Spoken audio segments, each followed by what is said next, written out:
Akashvani Imphal Nayeni Devi na pau pajari.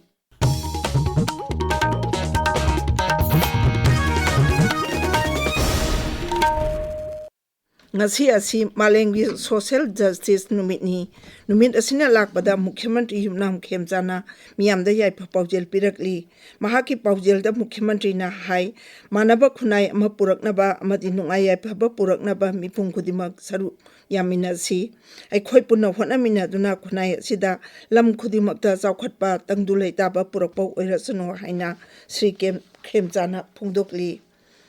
Election Commission na Manipur yauna Raja amasung Union Territory kunnithoigi Chief Electoral Officer singda electoral rules singi Special Incentive Revision SIR gi sim saba athuba matamda loisinaba khangankre.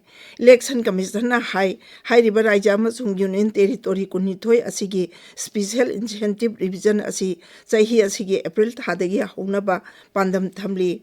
Riba State amasung Union Territory sing adudi Andhra Pradesh, Arunachal Pradesh, Chandigarh, Dadra and Nagar Haveli and Daman and Diu, Haryana, Himachal Pradesh, Jammu amasung Kashmir, Jharkhand, Karnataka, Ladakh, Maharashtra, Manipur, Meghalaya, Mizoram, Nagaland, Delhi, Orissa, Punjab, Sikkim, Tripura, Telangana amasung Uttarakhand. Raja amasung Union Territory tarani thoidadi SIR gi thabak asi hujik chathari. Grihamati Amit Shah na ngasi Assam gi Kasar jilada Vibrant Village Program 2 hodok lagani. Kumjali singani niputaret phawda Bharat pu chawkhatlaba lebak ama oinaba changchiliba khongjang asigi saruk ama oina ngamkailamda leiriba miyamgi punchi mahing bhagat anaba amasung makhoibo asoi angam thokandana le anabagi pandamda khongthang asi lokatpani. Senba chahi lising ani kunipan kunmapan phawgi manungda scheme asigi damak lupa koti lising taruk chanipan hena kaithokli. Scheme asi lebak asigi raija tara manga amasung Union Territory ani gi tongan mamba phamsingda leiriba ngamkhai khulsingda paikhatli. Scheme asina ngamkhai laina aina yadaba thabak sing chatharakpa thingnaba amasung lebak manungi ngak selgi thabak phagat anbada su mateng pangli. New Delhi gi Bharat Mandapamda pangthokpa India AI Impact Summit ngasi Bharat America gi marakta Pax Silica Declaration sahi taunakre. Declaration asina maru oiba mineral sing amasung semiconductor puthokpada khudong jahalagani.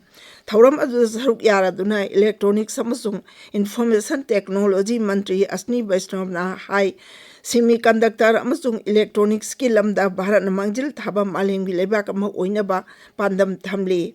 Bharat ke hi singlaba engineer singna nanometer chip ani semgatli. University amasung college sahum tara mangai henbagi mahiroi singna chip kaya marum semgatli. Amaromda Uparashtrapati CP Radhakrishnan na hujik pangthokliba summit asida saruk yaba lakhiba CEO sing yauna tongan man mihut singa ngasi New Delhi da wari sadakre. Arunachal Pradesh amasung Mizoram na mapung pahaba raja oikhiba numita ngasi Rashtrapati Draupadi Murmu, Uparashtrapati CP Radhakrishnan, Pradhan Mantri Narendra Modi amasung Griha Mantri Amit Shah na raja singasi miyamda yaipa paujel pirakli.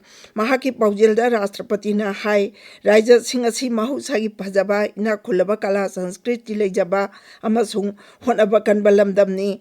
Raja singasi na lebak asigi chawkhat thawrangda chawna saruk yari. Numit asina lakpada raja sing asi chawkhatpa amasung santi leba oirasanu hairi.